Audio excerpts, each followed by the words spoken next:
Hello and welcome to another episode of All Madden Gaming's The Scoop podcast with your host, Serp. We are in Season 3 now. Time's flying. I can't believe it's already Season 3 of AMG. Just started this bad boy up not too long ago. There's not too much to go over. I think we're about to go into Week 3. I think most of the Week 2 games have been played. It is April 12th at about 9:36 p.m. Eastern Standard Time right now, and I'm assuming we're going to be into Week 3 sometime this evening, otherwise early tomorrow morning. So, not very many games played, so not too much really to go over. I mean, some trades. Well, I guess in order, we're going to go over the standings always. To see if we're two games in, what's everybody sitting at. Some of the statistical leaders at this point, even after just 2 games, just because it's fun to see who did, even though that obviously it's going to change. It's still fun to see who did, stood out the first couple of weeks of the season. We'll see if there's any kind of juicy injuries out there. We're just going to skim through them really quick, see if there's anything that's going to affect any of the teams significantly. And then I'm going to go over another segment of the trade talk that I like to do, and this episode will be talking about a trade between the Baltimore Ravens and the Green Bay Packers, which I thought was one of the more juicy trades out there. So let's head down to the action here, and again, I mean, a lot of these statistics that I go over are come from daddyleagues.com. So daddyleagues.com/AMG. And you can follow along with everything that I'm going over, as well as, and I just deleted them. Let me see if I can bring them back up quickly here.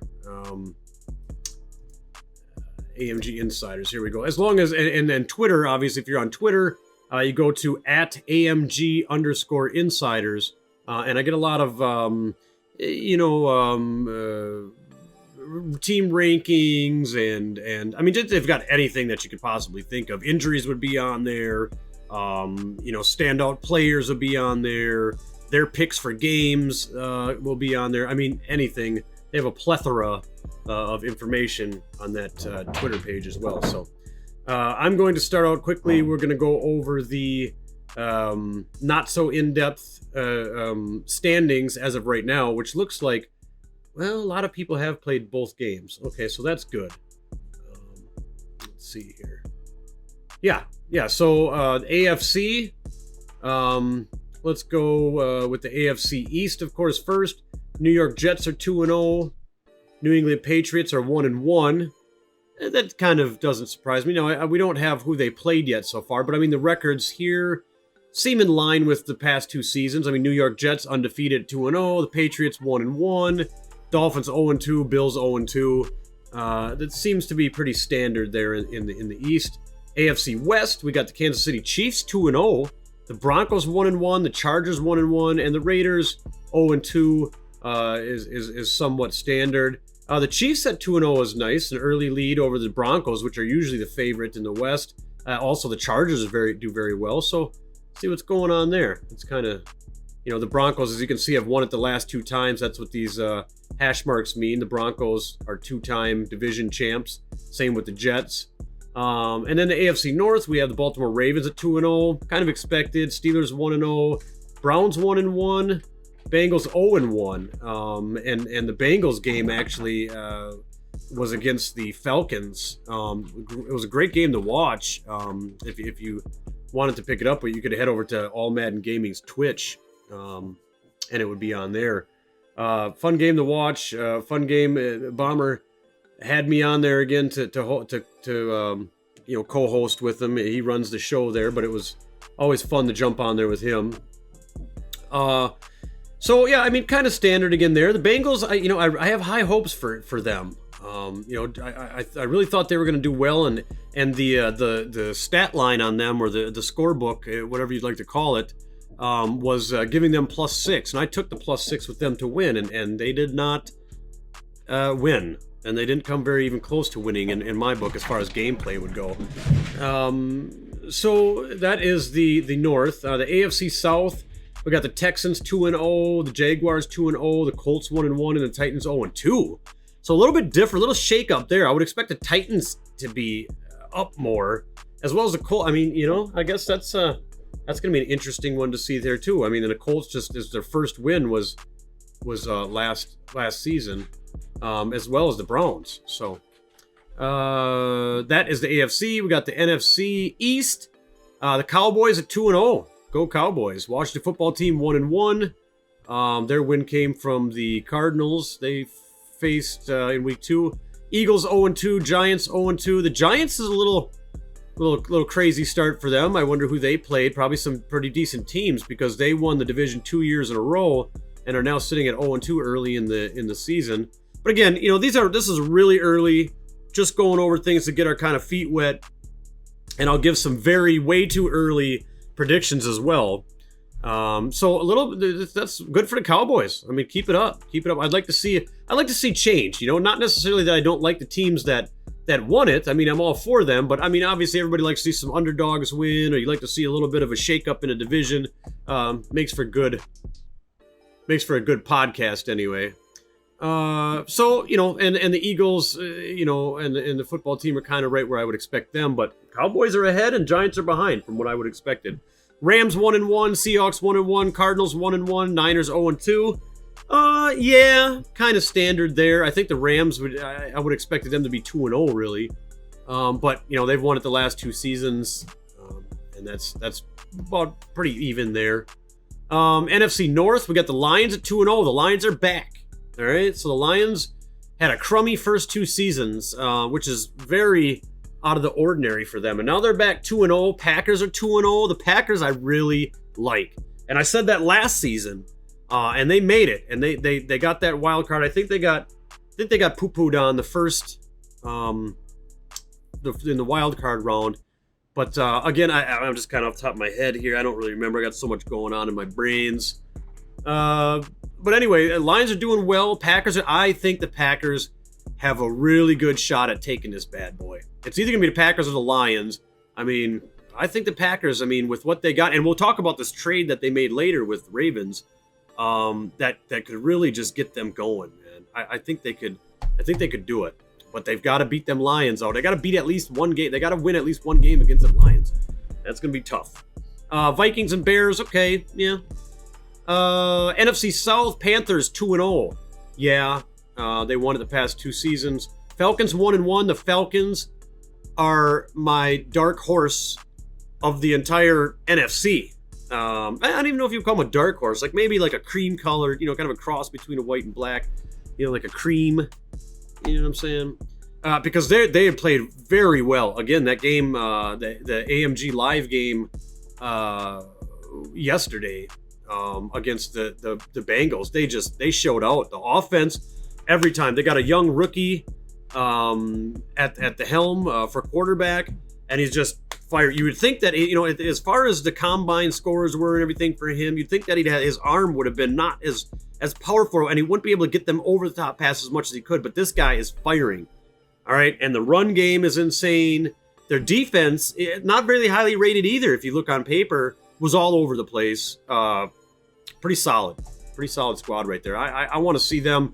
Absolutely, they're going to be in the playoffs. I'll tell you, I don't know if they're going to take the division. The Panthers are amazing. And they have been, and they will be throughout the entire cycle. But I think they got a good chance. So the Falcons and the Packers are kind of my NFC. You know what I'm saying? I want to, love them and, follow them throughout this. And then the Saints and the Buccaneers. Now, the Buccaneers won the Super Bowl last year. They're at 0-2. So are they all washed up? I don't know. I don't think so. I think they just had a bad couple of games. I think they'll be right back in it and probably end up still contending for possibly the division or a wild card for sure. So that is the standings and a little bit of insight into whatever. Now, well, I guess what do I think as far as early, too early, way too early, dumb predictions? Jets, Broncos, Ravens. That's a hard one here. I want to say Colts again. God, can the Cowboys do it? I'm going to say Cowboys. All right? Just because of those 2-0 wins, which I know doesn't really matter too much because I don't even know who they played. Actually, let's see here. Who did they play? Are they going to... Oh, they played the Buccaneers and won. They played the Eagles. Okay, so the Eagles game doesn't really count too much, but they beat the Bucks. All right, man. I'm in. I'm in on the Cowboys. Rams. Packers. All right, Packers and Falcons. So some shakeups here. I mean, I have pretty much everybody. The Ravens is going to be a shakeup for the AFC North. No, I wouldn't say really a shakeup, but just a changing of the guard. NFC East, if the Cowboys take it, that's big time shakeup. That's like a shaker shake, like something like this. You know what I'm saying? That's a shaker cup. Rams are still going to take it. If the Packers take the North, that's another. Get another one. Get another one. That's another shaker cup. And then the Falcons. That's not really too much of a shaker cup. That's more like a, you know what I'm saying, like some bag of Airheads. Kind of shake it up a little bit. You know, statistical leaders. I mean, God, how much time do we got here? I mean, we're already at 11 minutes. I want to go over this trade. It's going to take a while, but let's just run through them quick. Michael Peterson for passing. What is this guy talking about here? Michael Peterson, rookie quarterback for the New Orleans Saints. Okay. Wow. I mean, what do we got? First game against the Panthers. They've got destroyed. 2 touchdowns, 4 interceptions, not good. Seattle, so they got destroyed again. Okay, so he's throwing up some big time yards, but he's throwing in. I mean, he needs some hit. Obviously, he can put up some. He's got some production, but he's really got to calm down. Them 3 sacks in that first game, you got to watch out for that. A lot of pressure coming, maybe something to do with that line. But yeah, he's throwing them up. But I mean, 37 attempts, 30. I mean, this guy's just. I think he's trying to do too much. I think if he calms down. Yeah, I mean, his percentage 61%, 7 touchdowns, 8 interceptions. That's not good, man. You know, he might be up there for offensive leaders, but that's just because he's throwing the ball every down. We got TJ Wilcox. That's what I was talking about with the Falcons. So, solid guy. I mean, look at these games. So, they beat the Bengals. They got beat by Cleveland by 1 point. But anyway, look, I mean, we're putting over 300, almost 400 yards in the second game. 4 touchdowns, only 2 interceptions. 73%, 126.9 overall rating. Solid rookie. All right, solid rookie. He's out of Notre Dame, I think, right? Yeah, he's out of Notre Dame, 22 years old. Solid. Lamar Jackson, Tyree Jackson, Justin Herbert. Okay, those are some regular names we know that would be up there. Some good stats there. I'm not going to go too far into all these, otherwise I won't have time for anything else. But Leonard Fournette, Kenyon Drake. It's a name you don't really see up there, and he'll fall off after a while, I'm sure. He kind of was like that last season, too. But, you know, wow, not bad. Nick Chubb, Joe Mixon, Derrick Henry. All names you would expect to see up there. Calvin Ridley, Henry Ruggs, Chris Godwin, Jerry Jeudy, Brandon Cooks. All solid names. Solid athletes. Defensive leaders, Roquan Smith, Rashaan Evans, Robert Spillane. What?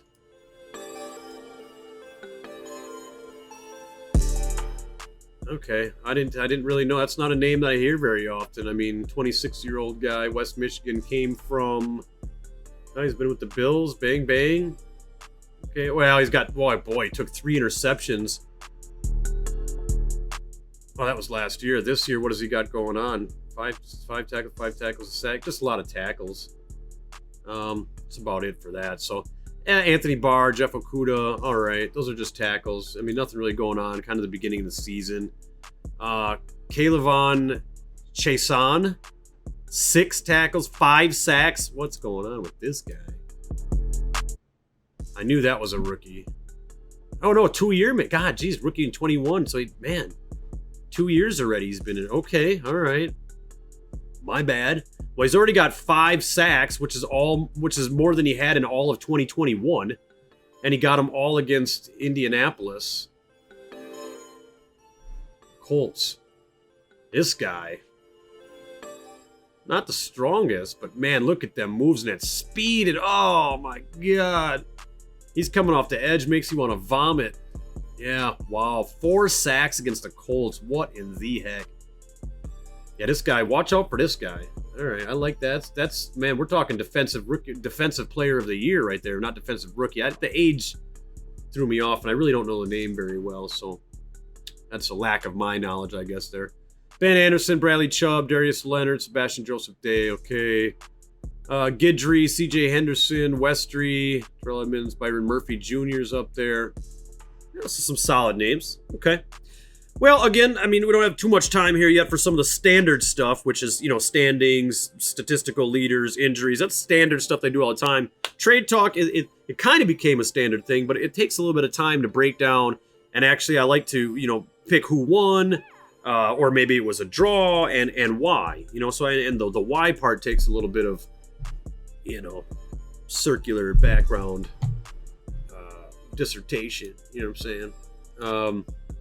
So let's switch over to injuries here. Let me see what we got going on here. See if I can switch this over quick. Bang season. All right. Bears. Let's start out with the Bears. Raheem Williams, 21 years old, wide receiver, 21, and already, God, he's out for 10 weeks. He's on IR. Let's see. And this was their rookie. Oh, look at the speed, the acceleration. Needs some help on the route running. I mean, the agility, the change of direction, aggressive pass, fight for you. Oh my God, it makes you sick if you're the Bears, man. Raheem Williams out. Oh, fractured forearm. Oh man, that hurts to see that. You pick a rookie and he's just an amazing athlete. I mean, the speed on this guy is insane.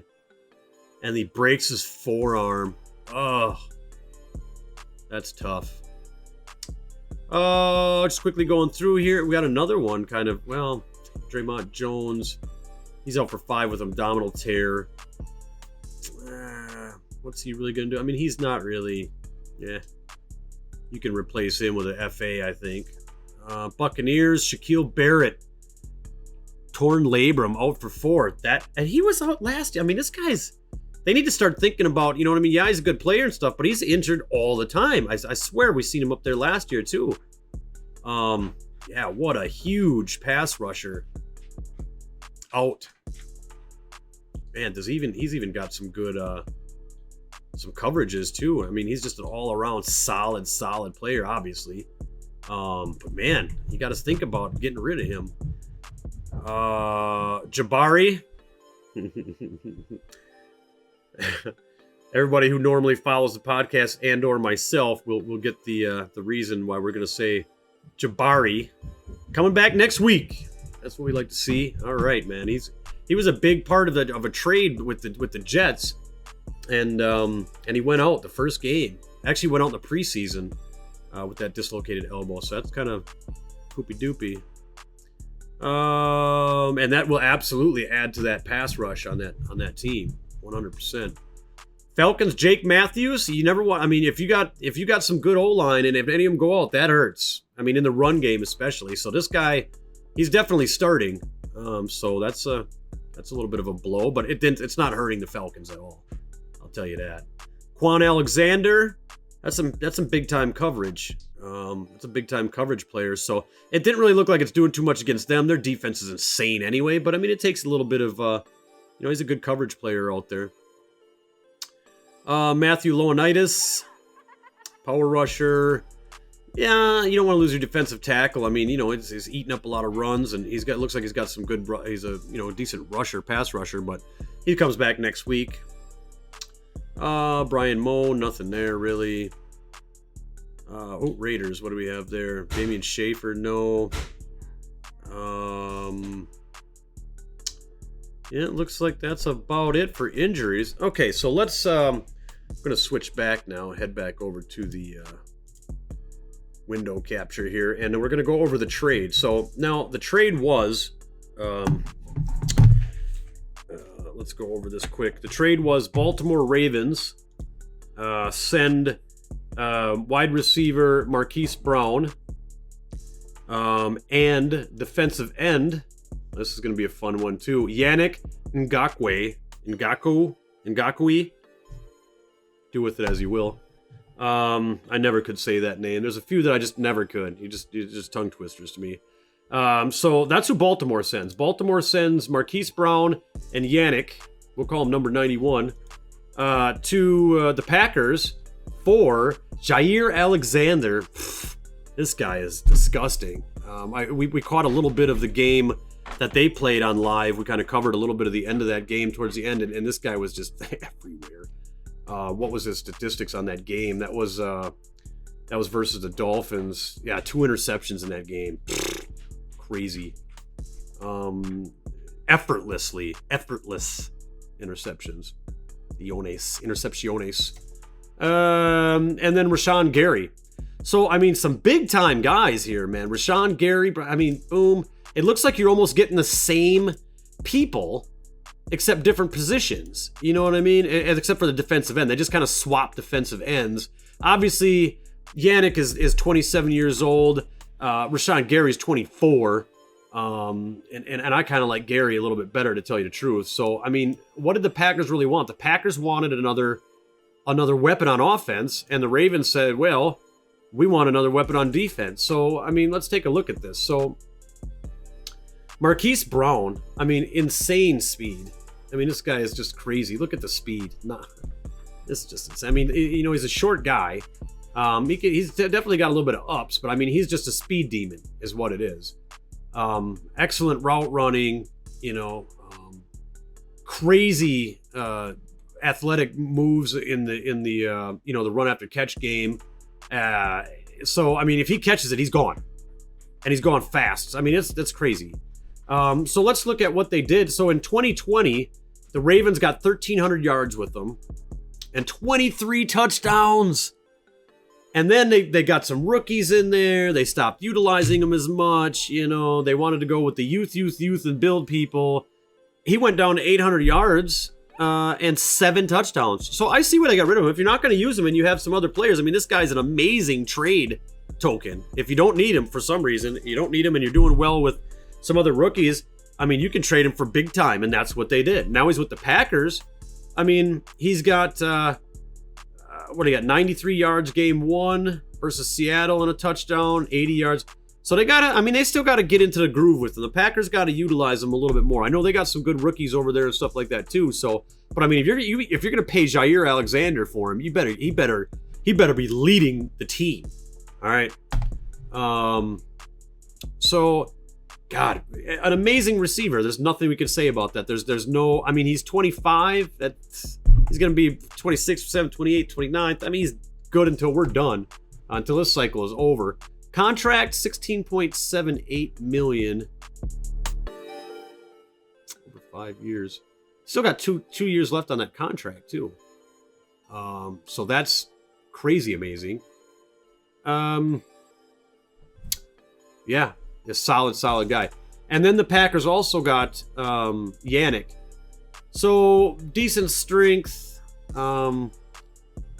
solid finesse pass rusher, speed and excel okay.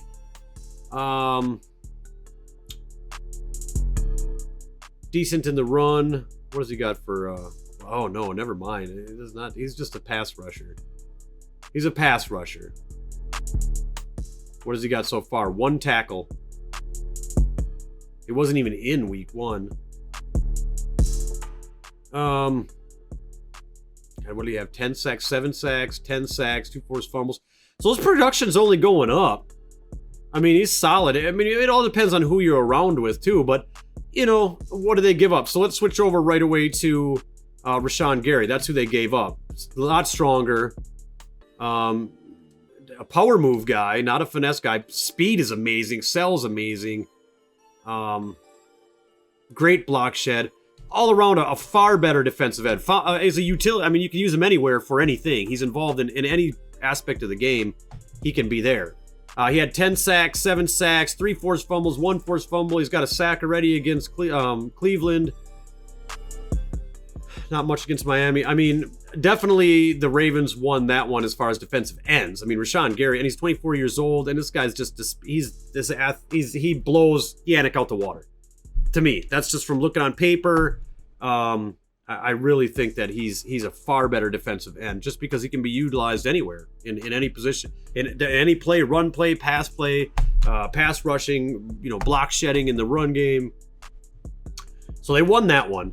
Now and the last piece would be kind of Jair Alexander as opposed to Marquise Brown. So, I mean, look at this guy's coverage.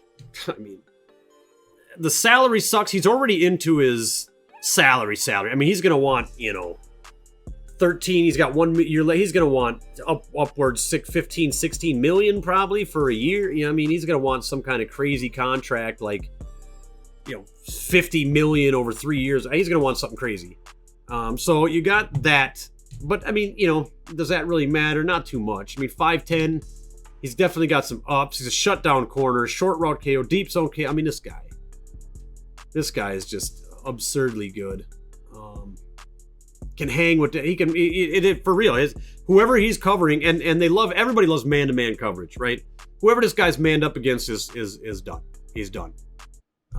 You're gonna have to do some crazier routes with him just to get it to suck a few yards out. But you try to do anything stupid, and this guy's there. He is there. One tiny mistake, and it's not going to be like, oh, thank God they didn't pick that. No, it's picked. He's got a deflection in game 1. He's got 2 tackles and 2 interceptions in game 2. He had 7 interceptions in 2020, 5 in 2021, and 45 tackles. Like, what is going on when he's quarterback, when he have that many tackles? He wasn't being really utilized, I don't think, as good as he could be, or they weren't getting enough, or something. Maybe he just had to be in coverage too long or something with the Packers. So, I mean, what do I think? I think the Ravens won this one. Not by much. I mean, I still got really high hopes for the Packers, and I think Marquise Brown is going to do well there. I don't think Yannick is going to be I don't think he's going to do much for them. I mean, he's just going to be kind of there, and he might play a little part in the pad, but he's done. I mean, he's on his way out. All right, Rashawn Gary is just getting better, faster, more agile, stronger. I don't see that in Yannick. I see him kind of like, he's on his way. He's not on his way out. He's only 27. He's still doing good, but he's not. I don't think he's going to get much better than he is. So I think that the Ravens won that one for the fact that they really got what they needed and really got rid of what they weren't using anyway. And they got a great defensive end out of Rashawn Gary, which is a little bit better than that. But I mean, Marquise Brown is good, and like I said, I think the Ravens won, but not by a whole lot. It wasn't a blowout. It wasn't a trape. I mean, it was. They've got a little bit of an edge on it because I think the Packers really wanted that wide receiver weapon. So, so that's the podcast for today. We're at about 30 minutes already. So, another season, season 3. I wish everybody the best of luck. And I look forward to more podcasts, more trades, more statistics, and more info coming out in subsequent podcasts this season. So this has been Serp. Thanks for watching and listening, and we'll talk at you next time.